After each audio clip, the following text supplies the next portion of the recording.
Hello friends, good morning. How are you doing all? I hope you all are doing great and you all are practicing your English every day. So welcome to another session of Learning English. आज की इस video में कुछ नया, कुछ अलग सीखेंगे और अपनी प्रैक्टिस को एक लेवल अप लेकर जाएंगे, ठीक है? क्योंकि practice makes man perfect. Every day we have to practice then we will able to speak English. तो आज की इस वीडियो में कुछ नए अंदाज में सेंटेंस और अलग हटके बोलेंगे. और हाँ, हिंदी वर्ड बहुत फैमिलियर है, हम लोग डे टू डे लाइफ में ऐसे वर्ड्स को बोलते रहते हैं. लेकिन लेकिन लेकिन लेकिन कभी सोचते ही नहीं कि ऐसे वर्ड्स को इंग्लिश में कैसे बोलेंगे, है ना? तो लेट्स सी. क्या है आज का जो हमारा सेंटेंस होगा, सबसे पहले उसे देख लेते हैं, क्योंकि सेंटेंस देखने के बाद ही हमें पता चलेगा कि किस तरह का वर्ड या किस तरह का सेंटेंस का प्रैक्टिस करने वाले हैं. ठीक है, तो सबसे पहले जो सेंटेंस हमारा है, किससे पूछकर तुम वहाँ गई थी. किससे पूछकर तुम वहाँ गई थी. अक्सर ऐसे सेंटेंस हम लोग बोला करते हैं, है ना? किससे पूछकर तुमने यह खाया. किससे पूछकर तुमने यह खाया. सारे सेंटेंस को पहले देख लेते हैं. किससे पूछकर तुमने मेरा फ़ोन छुआ. बताओ, किससे पूछकर तुमने मेरा फ़ोन छुआ. बोलते हैं ना. किससे पूछकर तुम बाहर निकली. किससे पूछकर तुम बाहर निकली, है ना? किससे पूछकर तुमने उसे कॉल किया.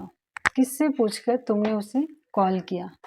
किससे पूछकर वह यहाँ आई. किससे पूछकर वह यहाँ आई. तो बताइए, क्या आप ऐसे वर्ड्स को बोलते हैं या ऐसे सेंटेंस को बोलते हैं? ज़रूर बोलते हैं, डेली बोलते हैं, है ना? हमेशा बोलते हैं. लेकिन हम लोग इंग्लिश में नहीं बोलते हैं, क्योंकि आता ही नहीं है और सोचते भी नहीं है कि इसे इंग्लिश में कैसे बोलें. तो आइए आज देखते हैं इसे बनाने के लिए इंग्लिश में कौन से स्पेशल वर्ड्स को यूज किया गया है और एक सिंगल वर्ड को यूज करके किस तरह से इस सेंटेंस को कंप्लीट करते हैं, है ना? तो सबसे पहले जो है किससे पूछकर, ये सारे में कॉमन है. किससे पूछकर सारे सेंटेंस में ये कॉमन है. आज का अगर बोला जाए तो वर्ड ऑफ द डे यही रहेगा. ठीक है, तो इसे इंग्लिश में क्या बोलते हैं? इसे इंग्लिश में बोलते हैं बाय आस्किंग हुम. क्या बोलते हैं? बाय आस्किंग हुम. किससे पूछकर, बाय आस्किंग हुम. ठीक है, अब देखिए इसे इंग्लिश में क्या आया, किससे पूछकर क्या आया, बाय आस्किंग हुम. स्ट्रक्चर इसका क्या है, इसमें मशीन भी चलने लगा है. कोई बात नहीं, हम लोग अपना काम पे फोकस करते हैं, क्योंकि हम हर किसी को मना नहीं कर सकते हैं, है ना? स्ट्रक्चर क्या है, बाय आस्किंग हुम. ये तो सब में आएगा ही आएगा. सेंटेंस के पहले ही ऐसे होगा, उसके बाद हेल्पिंग वर्ब है, उसके बाद हमारा सब्जेक्ट आएगा. सब्जेक्ट में क्या आता है, I, you, he, she, it, name. ठीक है, उसके बाद V1 यानी base form of the verb. उसके बाद ऑब्जेक्ट और फिर हमारा क्वेश्चन मार्क. ठीक है, और एक चीज़ और बताना चाहूँगी कि इसमें हम क्वेश्चन पूछ रहे हैं. किससे पूछकर तुमने वहाँ गया. किससे पूछकर तुमने यह खाया. किससे पूछकर यहाँ बैठा, है ना? तो जब भी इस तरह का सेंटेंस होगा तो वहाँ helping verb according to tense वो चेंज होता जाएगा. ठीक है, तो इसमें हम लोग पास्ट में बात कर रहे हैं, है ना? किससे पूछकर वहाँ गई, किससे पूछकर वहाँ यह खाया. तो ये कौन सा टेंस से आ रहा है, ये पास्ट टेंस से आ रहा है.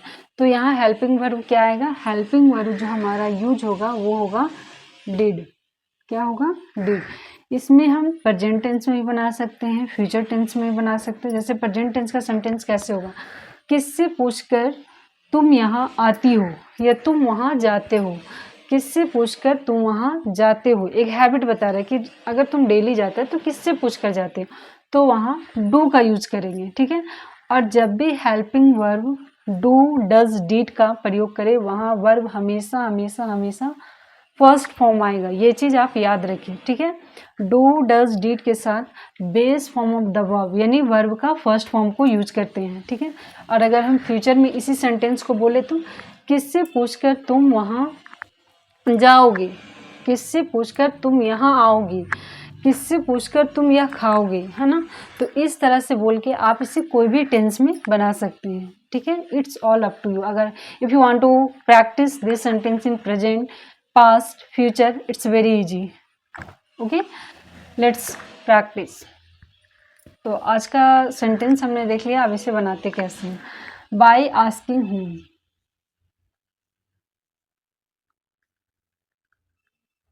Asking home, bye asking home. उसके बाद क्या हमारा है, हेल्पिंग वर्ड। हेल्पिंग वर्ड क्या आएगा, डिड।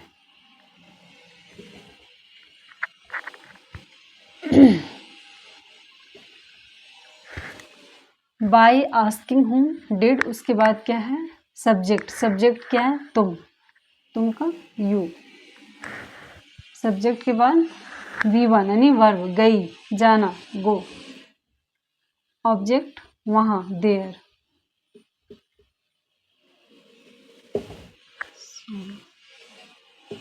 क्या आएगा, by asking home did you go there. ठीक है, by asking home did you go there. अगला देखिए, किससे पूछकर तुमने यह खाया। किससे पूछकर तुमने यह खाया, bye asking home did you it this. किससे पूछकर तुमने यह खाया, bye asking home did you it this. Bye asking home did you it this. ठीक है, अगला देखिए, किससे पूछकर तुमने मेरा फोन छुआ। क्या है, किससे पूछकर तुमने मेरा फोन छुआ, bye asking home did you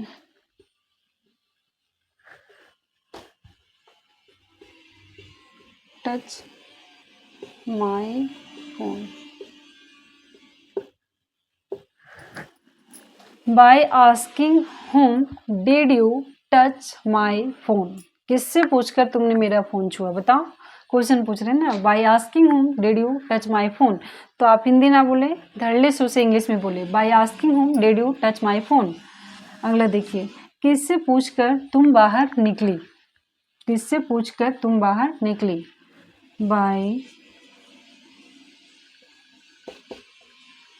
asking home did you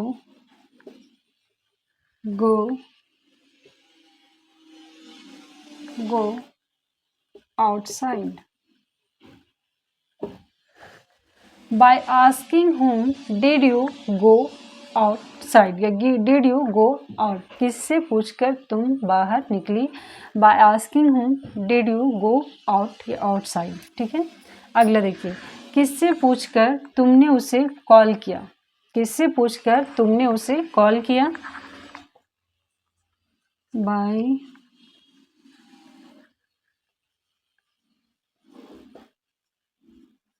asking whom did you call him. Her या हिम, अगर गर्ल्स है तो उसके लिए आएगा हर, और अगर बॉय है तो क्या आएगा, him. Bye asking home did you call him या हर।